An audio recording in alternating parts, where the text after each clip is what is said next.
श्री कृष्ण कहते हैं कि संसार में मनुष्य किसी भी रूप में बड़ा नहीं होता है, बल्कि मनुष्य के पीछे जो ताकत खड़ी है वो ज़्यादा बड़ी होती है। मनुष्य अपने सच्चे हृदय से जो दान दे सकता है वो अपने हाथों से नहीं दे सकता, और मौन रहकर जो कहा जा सकता है वहाँ हम अपनी शब्दों से नहीं कह सकते।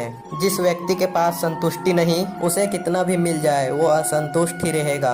मनुष्य का जीवन केवल उसके कर्मों से चलता है, जैसा उसका कर्म वैसा उसका जीवन। क्रोध की अवस्था में ब्रह्म जन्म लेता है और ब्रह्म बुद्धि को नष्ट कर देता है, और बुद्धि का नष्ट होते ही व्यक्ति का पतन हो जाता है। अहंकार मत कीजिए किसी को कुछ भी देकर, क्या पता आप दे रहे हैं या पिछले जन्म का कर चुका रहे हैं। अमीर बनने के लिए एक एक पल संघर्ष करना पड़ता है, किंतु अमर बनने के लिए एक एक कण बांटना पड़ता है। ज्ञान एक ऐसा अक्षर है जो कहीं भी किसी भी अवस्था में और किसी भी काल में मनुष्य का साथ नहीं छोड़ती। योद्धा हो या जीवन, सफलता सिर्फ 3 शास्त्र से प्राप्त होती है: धर्म, धैर्य और साहस। कोई भी मनुष्य जन्म से नहीं बल्कि अपने कर्मों से महान बनता है। श्री कृष्ण कहते हैं कि ये 7 बातें किसी को नहीं बताना चाहिए, वरना नुकसान हमें ही पहुंचता है। नंबर 1, अपनी बीती कठिनाई किसी को ना बताएं। श्री कृष्ण कहते हैं आपको अपनी आर्थिक नुकसान के बारे में किसी को नहीं बताना चाहिए। अक्सर धन के हानि होने के कारण ज्यादातर लोग दुखी होते हैं और दूसरे को बता देते हैं, लेकिन ऐसा करना गलत है, क्योंकि अगर किसी को पता चल जाए कि आपकी आर्थिक स्थिति खराब है तो कोई आपकी मदद नहीं करेगा, और आप कहीं उनसे मदद ना मांग लें तो दोस्त और रिश्तेदार आपसे दूरी बना लेते हैं। समाज में आपका सम्मान बहुत कम हो जाता है। इसलिए उस नुकसान के बारे में दूसरे को बताने के बजाय खुद ही इस मुश्किल का रास्ता निकालें। नंबर 2, अपना दुख किसी को ना बताएं। श्री कृष्ण कहते हैं अपनी परेशानी और दुख किसी को ना बताया करें। यदि आप किसी को अपनी परेशानी बताते हैं तो वो रोते हुए आपका दुख सुनेगा, लेकिन हंसते हुए पूरी दुनिया को बताएंगे और आपका मजाक उड़ाएंगे। लोग दूसरों की सफलता और खुशियों से जलते हैं, ऐसे में आप अपना उसे दुख बताकर उन्हें खुश होने की वजह दे देते हैं।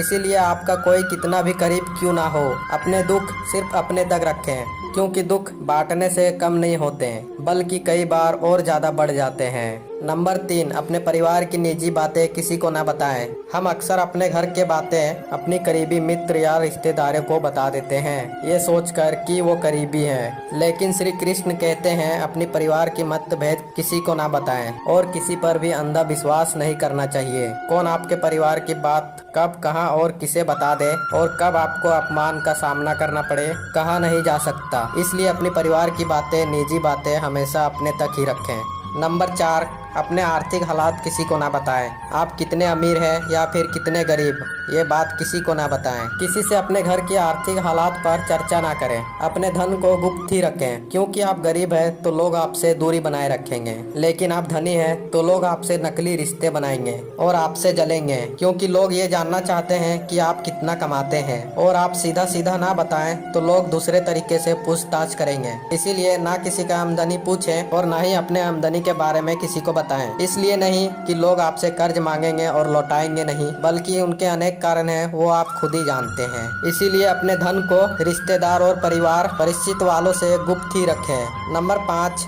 दान पुण्य की बातें किसी को ना बताएं। श्री कृष्ण कहते हैं कि आपने जो भी दान किए हैं उसे गुप्त रखेंगे तो ही उसका लाभ मिलेगा, यानी गुप्त रखने वाला देवताओं की नज़र में रहता है, और जिस दान का बखारा किया जा रहा है उसका फल निष्फल हो जाता है। मंदिर में दान दें, किसी गरीब को भोजन कराएं या किसी भी प्रकार का पुण्य का काम करें तो उसे अपने ही मुंह से चर्चा नहीं करना चाहिए, क्योंकि आजकल के लोग सिर्फ दिखावे के लिए दान करते हैं, लेकिन उन्हें ये नहीं पता होता कि इनकी उन दिखावों के दान ऊपर वाला भी देख रहा है।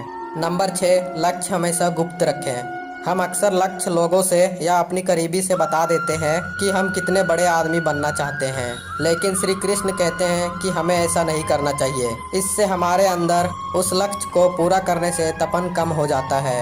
इसके अलावा अगर वो लक्ष्य हम पूरा नहीं कर पाए तो हम मजाक के पात्र बन जाते हैं। इसीलिए कहते हैं कि काम इतनी खामोशी से करो कि सफलता शोर मचा दे। इसके अलावा अपनी गुरु मंत्र, साधना और तब भी किसी को ना बताएं। यदि आपने किसी गुरु से कला या मंत्र सीखा है तो उसे गुप्त ही रखें। हर किसी को इसके बारे में ना बताएं, क्योंकि हर कोई इस ज्ञान का हकदार नहीं होता। नंबर 7, अपने मन की बात किसी को ना बताएं। श्री कृष्ण कहते हैं कि मन में बहुत सारी बात आते हैं जिन्हें जग जाहिर करने से हम संकट में पड़ सकते हैं, क्योंकि हो सकता है कि आपके मन में कोई ऐसी बात हो, उस पर आपका गुस्सा आ रहा हो और मन में हजार तरह के विचार उत्पन्न हो रहे हैं, लेकिन बुद्धिमान व्यक्ति उन्हीं विचारों का व्यक्त करता है जो उसके हित में होता है। लेकिन इस तरह की बातों को जग जाहिर करने से आपके संबंध के लोग आपके बारे में अलग ही राय बना लेते हैं और वो आपकी अच्छी बातों के नहीं बल्कि बुरी बातों को समझ लेते हैं और उनकी चर्चा करते हैं, और आपके 10 अच्छे विचारों के सामने आपका एक मन का विचार कमजोर पड़ जाता है। इसीलिए आपके मन में बड़े से बड़ा या छोटे से छोटा विचार भी कभी आए तो किसी से ना बताएं। आज की वीडियो में बस इतना ही। अगर वीडियो अच्छी लगी तो चैनल को लाइक शेयर सब्सक्राइब जरूर करें। मिलते हैं हम आप लोग को अगले वीडियो में, तब तक के लिए अपना ख्याल रखिए। जय श्री कृष्णा।